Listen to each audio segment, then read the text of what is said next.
Reporting live from Redline News Network World Headquarters, this is RNN. My name's Jet Likings, and welcome to your home for automotive and supercar news. Happy Memorial Day, everybody. Coming up in this episode, we have a Hennessey F5 spotted in the wild. We have a new episode of I Spy. We have a GTR Speedster, an Audi Charging Hub, STO on special gas, and the Super Trefeo Evo 2. Let's go. This past weekend was the 2021 Amelia Concursa Elegance, and the rarely cited Hennessey Venom F5 was in attendance. Now, we aren't going to talk about the controversy over Hennessey or this car, but stick to some updates. As a reminder, the F5 debuted in 2020, slated to arrive with a brand new twin-turbo 6.6-liter V8 based on an LS motor, pumping out 1,817 horsepower and 1,193 pound-feet of torque. These numbers will let the F5 enter the ring of the most powerful road-legal production cars. They are aiming to become the world's fastest production car, competing with the SSC Tuatara and the Koenigsegg Jesko. The latest to unveil is when news agency Motor One asked John Hennessey if the company had more supercars in the works. He replied that they do, but nothing above the F5. With this information, we may be able to expect an entry-level supercar contender, or even a contender to the Huracan, the F8, or even the 720S market. Or at this point, I wouldn't discount a hybrid option. Deliveries of the Venom F5 haven't started yet, but 21 out of the 24 production models are already sold. Looking forward to finally seeing the F5 out in the wild. Welcome to the I Spy segment, where we report on prototypes seen in the wild. If you know Jet Likings, and you know he's a fan of wagons and estates, I'm thrilled to have seen the latest spy pictures of what looks like the Mercedes-Benz C63 estate. This was spied close to Nürburgring in typical camouflage and even had mismatched wheels. As many have poked at BMW's new grille, I'm in love with the Mercedes-Benz grille as it makes the car look even more aggressive. Benz has confirmed that the new C63 will ditch the bi-turbo V8 in favor of a turbo four-cylinder, pumping out 422 horse, plus an electric motor adding 201 horse and 236 pound-feet of torque. Mercedes-Benz is on track to deliver to showrooms for 2022 model year. Another car planned for showrooms in 2022 is the Lamborghini Urus Evo. We believe this was spied testing on Nürburgring this past week. Now, not too much is known about the Urus Evo yet, but under the heavy camo, some slight design revisions can be seen, including an updated grille, bumper, splitters, and more. We can expect some interior changes, most likely tech-heavy, similar to what the Evo did to the Huracan. We don't believe much will change with the motor other than some ECU tuning to crank out some extra power. This belief is due to the fact that Lambo is working on a hybrid version of the Urus for 2023.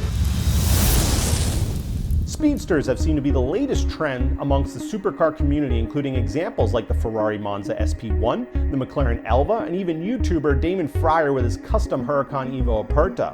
Car collector Roland Bussink teamed up with HWA Auto Group to construct a Mercedes-Benz AMG GTR Speedster to add to the trend, called the Bussink GTR Speedlegend. As a reminder, HWA was founded by Hans Werner Offret, which was the founder of AMG. Even though this car isn't built by Mercedes-Benz directly, it has very close ties. The Speedlegend has a different appearance to the other Speedsters by incorporating a speed bow that runs from the hood to the headrest. This helps increase rigidity as the roof, windshield, and other structural parts have been removed. I want to mention that there's no easy feat to remove all the structural parts, but continue to have a vehicle that can handle and be safe. Engine-wise, there are two options for the 4-liter twin-turbo V8. You can carry it over with the 577 horse, 516 pound-feet of torque, or get a tuned version pumping out 850 horse and 767 pound-feet of torque. 0 to 16 other performance figures have not been released, but keep in mind the standard Benz GTR Roadster can do the 0 to 60 in 3.5 seconds. Interested in one of these? That's kind of too bad, as all 5 planned prototypes are already sold. Just weeks to months ago, if you asked me if the internal combustion engine would be around in new vehicles in 10 years, I would tell you heck yes. Ask me now and I'll tell you probably not. The amount of fully electric vehicles entering service in the next couple years is amazing. Is the infrastructure ready for this surge though? Audi is already planning for this and has unveiled the idea for the Audi Premium Charging Station. These stations will be made up of flexible container cubes that will contain charging stations powered by used lithium-ion batteries from development vehicles.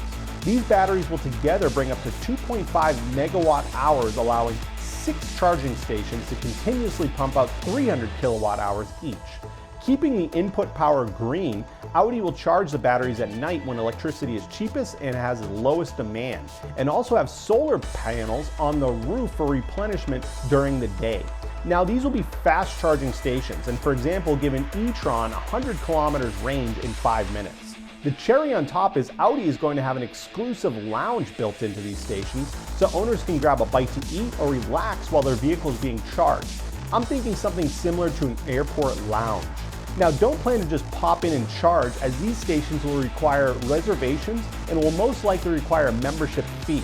Is this the future of the current gas station?